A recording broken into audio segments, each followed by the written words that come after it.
Buenos días, vamos con la clase de hoy lunes en la que tenemos que hacer lo siguiente. Tenemos que corregir los problemas de ecuaciones de segundo grado que teníamos de la última clase y a partir de ella comenzaremos con el próximo tema, el tema de sistemas de ecuaciones, que es el tema número 8 del libro, y veremos el punto 1 de las páginas 160 y 161. Y entonces tendréis que hacer de deberes los ejercicios 1, 2, 3 y 4 de la página 160, ¿de acuerdo?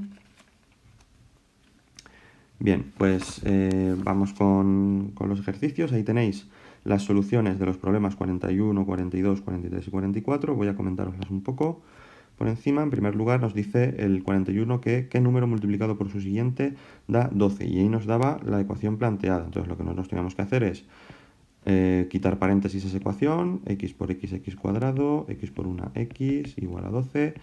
Vemos que nos queda una ecuación de segundo grado completa, que utilizando la fórmula tenemos que a es igual a 1, b es igual a 1 y c es igual a menos 12. Y a partir de ahí sustituimos menos 1 más menos la raíz cuadrada de 1 al cuadrado, menos 4 por 1 por menos 12, partido 2 por 1, lo que nos daría menos 1 más menos 7 partido por 2. Y de ahí dos soluciones que serían, una solución sería 3 y la otra solución sería menos 4.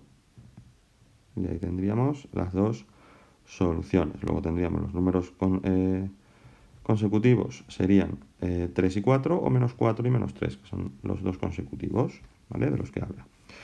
El apartado B nos dice que la suma de los cuadrados de dos números consecutivos es 5.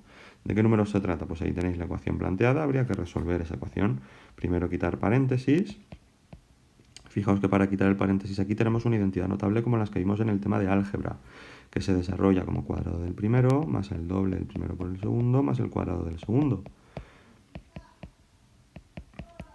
Llevando todo a la izquierda y reduciendo, nos queda la siguiente ecuación de segundo grado completa, que utilizando la fórmula igual que antes, nos da esas soluciones de ahí, ¿de acuerdo? Eso es lo que tendríamos que hacer en este. En el 42, pues lo mismo, tendríamos que quitar paréntesis, tenemos otra identidad notable de las del tema de álgebra, suma por diferencia, que se resolvería haciendo cuadrado del primero menos el cuadrado del segundo. Luego nos quedaría x al cuadrado menos 64, es una ecuación incompleta que resolveríamos x al cuadrado igual a 64, x es igual a más menos la raíz cuadrada de 64, con lo cual nos da una solución más 8 y la otra menos 8, ¿vale? Pues a tratarse de una ecuación incompleta. En el 43 también tenemos que plantear un problema, pero en este caso no nos lo da en el propio enunciado. Nos dice que si el doble de un número se multiplica por ese mismo número, disminuido en 5 unidades, da 12. ¿De qué número se trata? Pues esa sería la ecuación. El doble de un número sería 2x, multiplicado por ese número menos 5 sería por x menos 5 entre paréntesis, y daría de resultado 12. Quitamos paréntesis, 2x cuadrado menos 10x igual a 12, llevamos todo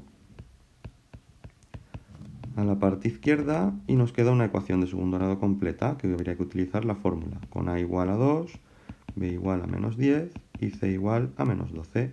Aplicando la fórmula obtendríamos de soluciones 6 o menos 1.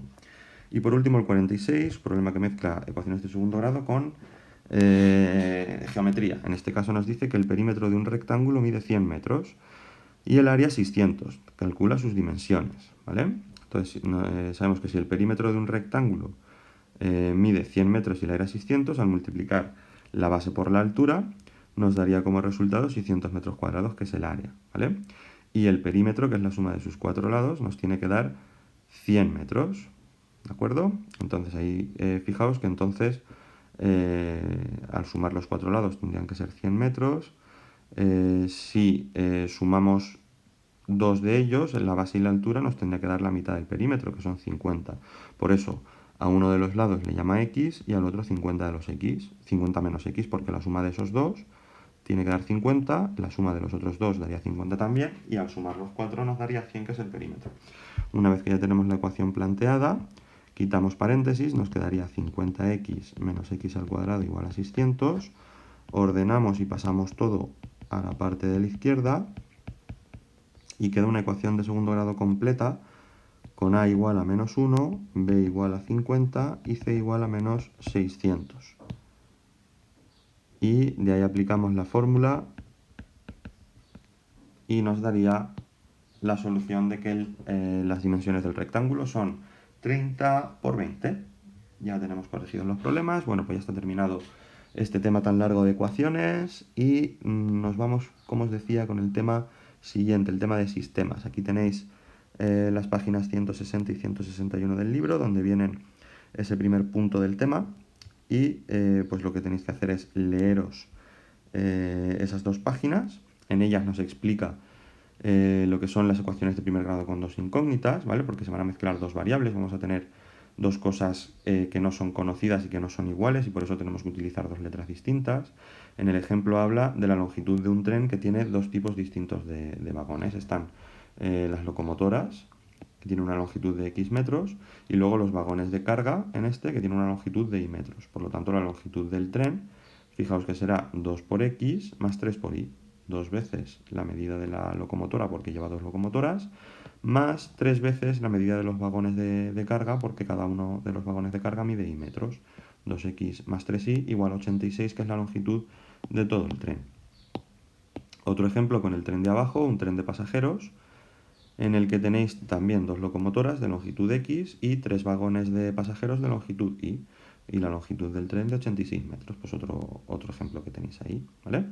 Dice, observa que puede haber varias soluciones. Nos dice que si los vagones X midiesen 16 metros y los vagones del tipo Y 18 metros, se cumplirían esas ecuaciones. 2 por 16 más 3 por 18 daría 86, que es la longitud total del tren. Pero también daría lo mismo si los vagones X midiesen 19 metros y los vagones del tipo Y midiesen 16, puesto que 2 por 19 más 3 por 16 es igual a 86. Entonces, ¿esto qué significa? Decimos entonces que esos pares de valores X e Y son soluciones de la ecuación y vemos que la solución no es única.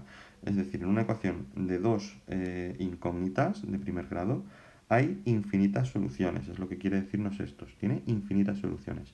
Hay infinitas combinaciones de valores que le podemos dar a la X y a la Y, de manera que se cumpla la longitud del tren que nos dice en el resultado. ¿De acuerdo? Dice que en realidad dando a X un valor cualquiera se obtiene un valor correspondiente para la Y. O sea que yo puedo decir que los vagones del tipo X miden, por ejemplo, 5 metros, entonces tendría 5 y 5, 10 metros, y luego nos quedarían 76 metros a repartir entre los tres vagones de Y, pues dividiendo 76 entre 3, me daría la longitud de cada uno de los vagones del tipo Y, por ejemplo. O si digo que los vagones del tipo X miden 15 metros, entonces tendría 15 y 15, 30, me faltarían 56 metros, dividiendo 56 entre 3, tendría la longitud correspondiente de los vagones del tipo Y. Y así para cualquier valor que yo le diese a la X. Eso es lo que ocurre siempre con todas las ecuaciones de dos incógnitas y de primer grado. ¿Vale? Como resumen en el cuadro nos dice que las ecuaciones de primer grado con dos incógnitas reciben el nombre de ecuaciones lineales, ¿vale? Se llaman ecuaciones lineales porque, como veremos en la siguiente página, se pueden representar gráficamente como una línea recta en las ecuaciones de segundo grado. También dice que una solución es un par de valores de X e Y que hace cierta la igualdad y que una ecuación lineal tiene infinitas soluciones. En la siguiente página, en el siguiente punto de teoría, nos dice la representación gráfica de una ecuación lineal, ¿vale? Nos dice que para representar gráficamente una ecuación lineal lo que tendríamos que hacer es despejar en esa ecuación la variable y la dejamos en función de una variable x. Por ejemplo, en este caso, la ecuación 3x más y igual a 45. Si despejamos la variable y, nos quedaría que y es igual a 45 menos 3x. Y a partir de ahí, dando distintos valores de x, podemos calcular los valores correspondientes de y. Mirad, por ejemplo, si a la x le diésemos el valor 0, como y es igual a 45 menos 3 por x y la x hemos dicho que va a valer 0, 3 por 0 es 0, 45 menos 0 es 45, luego al valor de x igual a 0 le corresponde un valor de y igual a 45. Eso se puede representar como puntos de la gráfica en coordenadas cartesianas. Ahí tenemos una gráfica con un eje y y un eje x, en el que podemos ir representando cada par de puntos de los que hemos obtenido en esa tabla de valores. Una vez que tenemos representados los puntos, uniéndolos nos da la recta que representa a esa ecuación lineal. ¿De acuerdo? Bien, pues lo que tenéis que hacer para mañana son los primeros 4 ejercicios, los ejercicios 1, 2, 3 y 4 de la 160.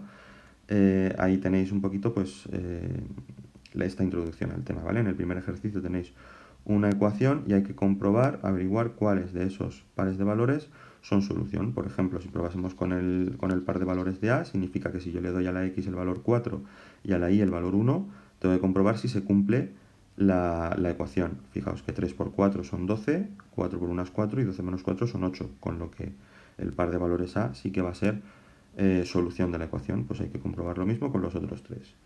En el segundo ejercicio nos pide a nosotros que obtengamos pares de soluciones, 3 pares de soluciones diferentes para la siguiente ecuación. Yo os voy a dar como ejemplo pues uno de ellos. Si le doy a la x, digo que la x vale 2, por ejemplo, si la x valiese 2 tendríamos 2 por 2, 4. Y le tengo que restar un valor para que me dé 5. ¿Qué valor tiene que ser y para que al restarle a 4 me dé 5? Pues la y tendría que valer menos 1. Fijaos que si la y valiese menos 1, tendríamos 2 por 2, 4, menos 1, 4 más 1, que son 5.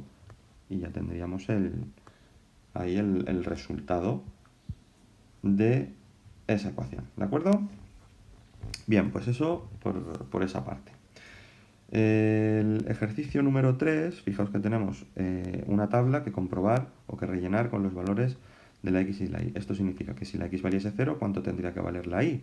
Pues si la x valiese 0, fijaos que tendríamos 3 por 0 es 0, 0 más y es igual a 12, pues sí, tendría que valer 12. En el siguiente cuadrado nos da el valor de la y, que es 9. 3x más 9 tiene que ser 12, entonces 3x tiene que valer 3, para que al sumarle el 9 me dé 12.